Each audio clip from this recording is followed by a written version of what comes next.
Hello and welcome to my channel. I'm Tiffany, a retired librarian turned homeschool mom. And in this video, we kind of pick up where we left off on the last, which is Hatchling, and we're going to look at Outcast. So this is a book, I believe, again, there's a lot of books in this book series, and I'm reading them as I go along here. So I think this is book 8. Yeah, this is book 8.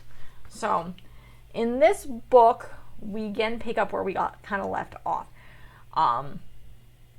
Nurk has left. He's hiding in a tree. He's basically gotten away from his mother after his mother brutally murdered his best friend, and she basically tried to cover up, saying, it's like, well, just tell the lieutenants you did this. It's like, it doesn't matter that you failed. We're just going to lie. And he's like, no. Basically, I'm buggering off. So he's been living in this tree. His wings have grown back. He's gotten stronger. He's been listening to things that have been going on. And eventually these flying snakes show up. And they've been sent by Mist, the form of Hortense that we meet in book 1, and who's kind of going transparent. She sent for him. So he goes with them to the eagle's nest after they kind of like, no, your mother didn't send us. We're friends. We kind of saved your uncle's life once. Excuse me, I have a small child. And it's like 7:30 at night. So, moving on. So, basically, she talks to him and it's like, I've been watching you. At one point in time in the beginning of this book, he's looking into basically into the lake, and he's like, he renounces his name. I'm not my parents. I'm not controlled by their destiny. And he's been kind of fighting off his father's ghost, who's been trying to, it's like, you are mine, you belong to me, you must return and be my heir, and stuff like that. And he's like, no. And he's kind of broken free of this, and he's renounced his name. And so he goes up he's brought to the Eagles. They teach him to read, they teach him different things.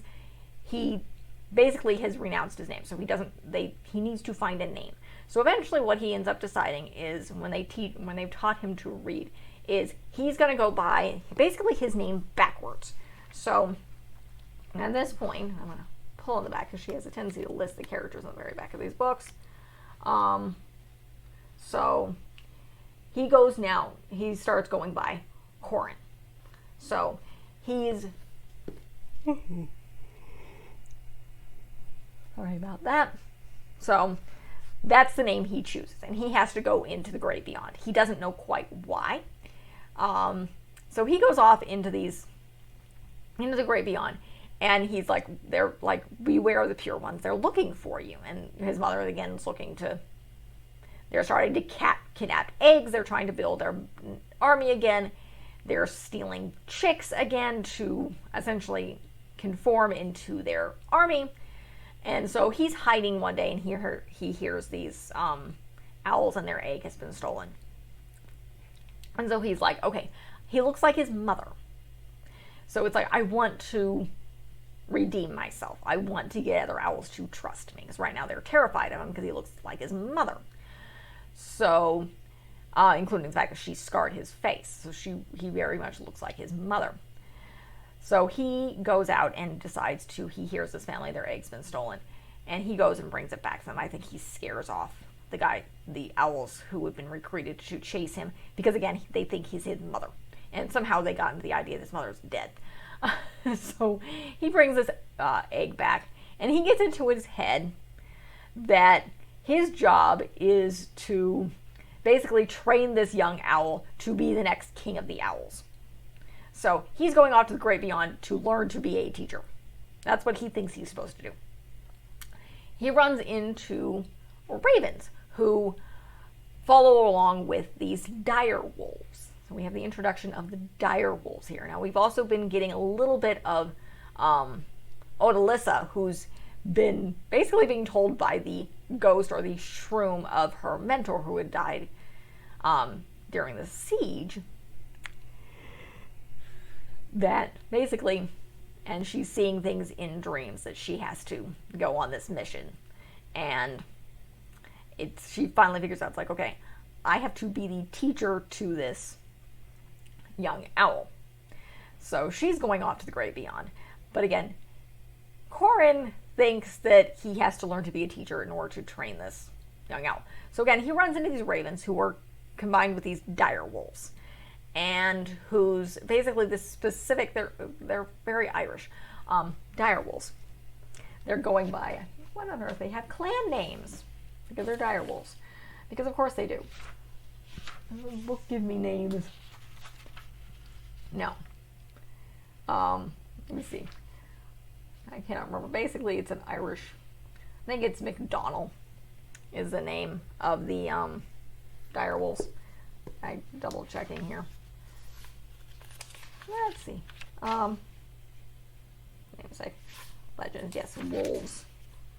So, but again, they go by this. Basically, they have clan name. They have individual names, and he starts bonding with this other wolf who was maimed, who was born with a crooked leg, who, however, is some sort of mystic. He basically, it's like he was born, his mother set him out to die without removing his egg sac or anything because he was deformed, and then apparently her and her mate were banished, and he survived.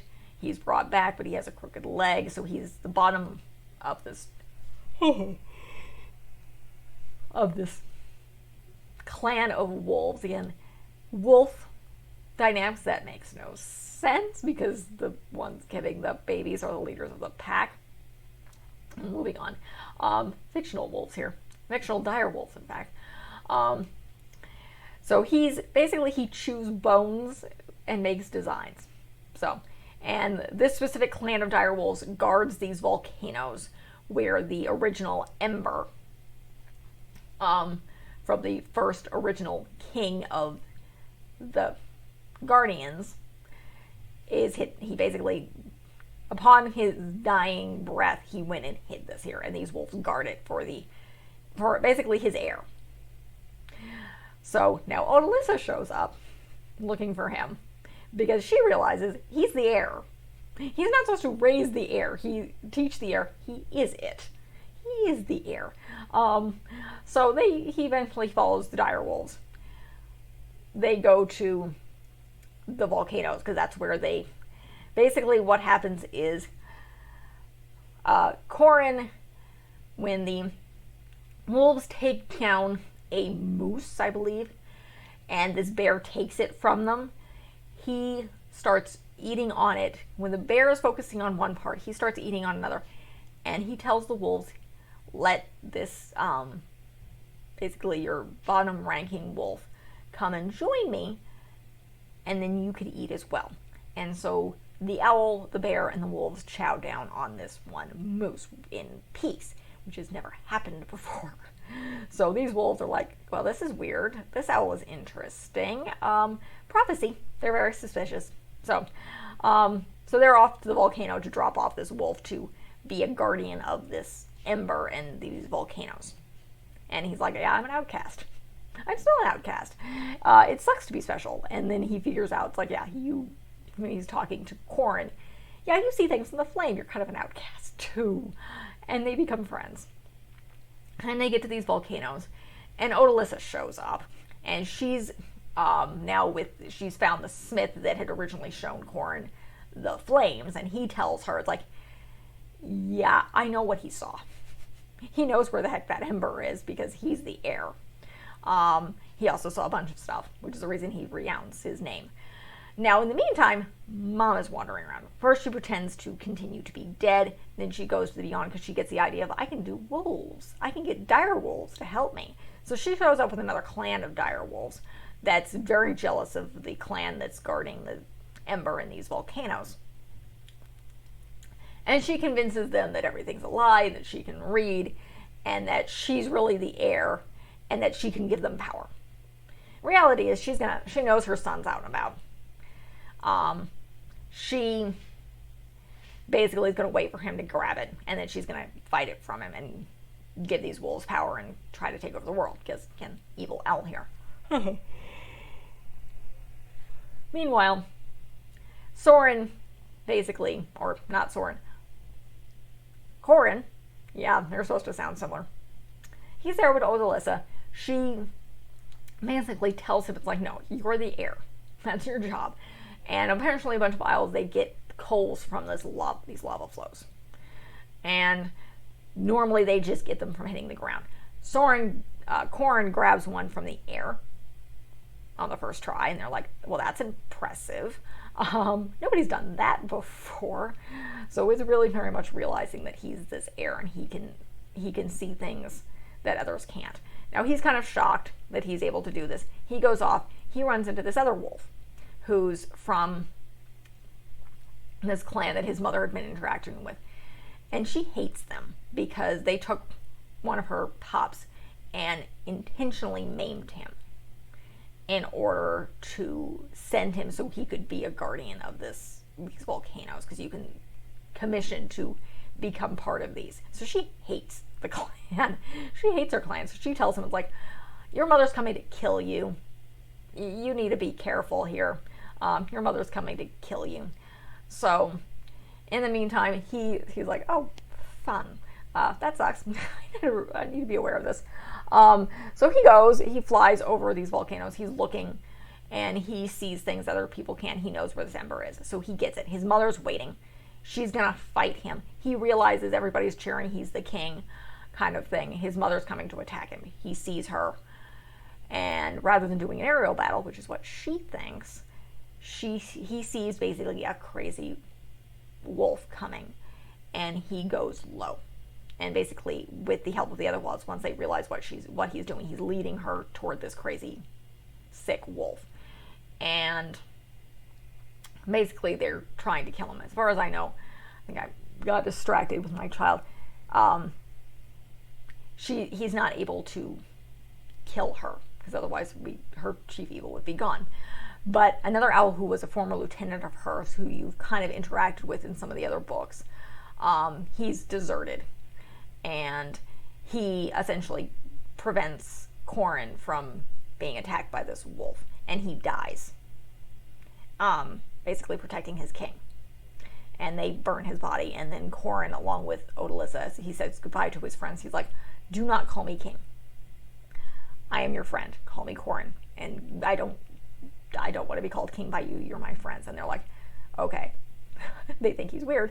But these dire wolves are like, if you need us, come. We will follow you. So he goes back with Odalissa. In the meantime, the barons, who are the current king and queen of the tree, are dying.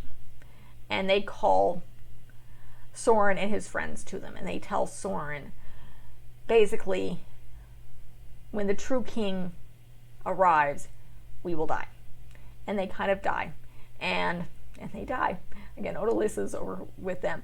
And Soren understands something. So he sees something. And he goes to the top of the trees. And, of course, Corrin's coming with Odalissa and this ember, because he was bringing it home. And he joins with his nephew. Odalissa introduces him. This is your king. This is your nephew. And again, he insists on saying, it's like, just call me by my name. I have a lot to learn. Yes, I am your king, but I'm going to make you my steward, to his uncle, and I want you to teach me. And his uncle Soren pretty much says, you're more than just the king. You are this. Let's leave exactly what he says. It's very specific, because he's more than just the king. So let's bring this up. Benefit of having a physical book.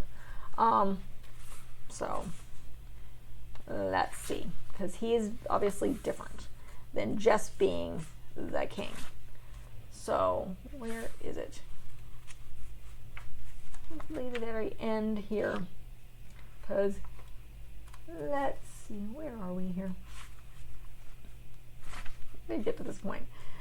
It's like, yeah, it's like, you were my nephew. Basically you were raised. You came out of evil and denied it. Let's see, here it is. Where is it? Yes, Corrin. Here it is. He is more than that, because his parents were evil. He came from evil and denied it. He did a bunch of other things. He was the outcast, and now he is king. Kind of sword in the stone kind of thing. So that's the end of this book. So now he is the king. So remember, he's a relatively young owl. He's pretty, he's only a couple seasons old. I mean, he's maybe a year old, an owl. So he's still a relatively young owl.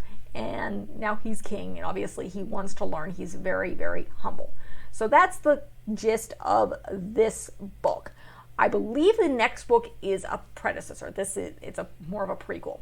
So, and that would be the first choir. That's this book here. I actually have to read this. So, and I have a cat in my lap. But it's an interesting, the Outcast is a very interesting book. Obviously, we're now following Corin on his mission. So the next book obviously is the first choir, which is a prequel. And then you have the Coming of the Whole, To Be a King, and then the Golden Trios, book 12. So again, I'm reading those. We're getting there. So I will, if you like this video, like and subscribe. Again, hopefully you're following out through the entire kind of series. These are very good. They're very, very interesting. Elementary schoolish, early middle school would be my age range. Again, I'll cover a little bit more when obviously I've done the introduction of this. As I finish the book series. Please ignore that cat. She wants out. Kendra, I will let you out in a minute.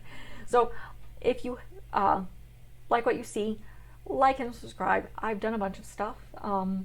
As I say at the end of all of these videos, by the time you guys see this, I will have a huge library of book reviews and film reviews and hopefully travel videos. We're crossing our fingers. This is being shot in January of 2022. So COVID is still going on. We're hoping to travel, as well as education stuff. So as my daughter gets older, we will be adding more secular homeschooling stuff, possibly curriculums, board games, educational stuff as well. So be sure to like and subscribe and check these things out. Look forward to more. So, and if you have a positive comment, please leave one. Thank you.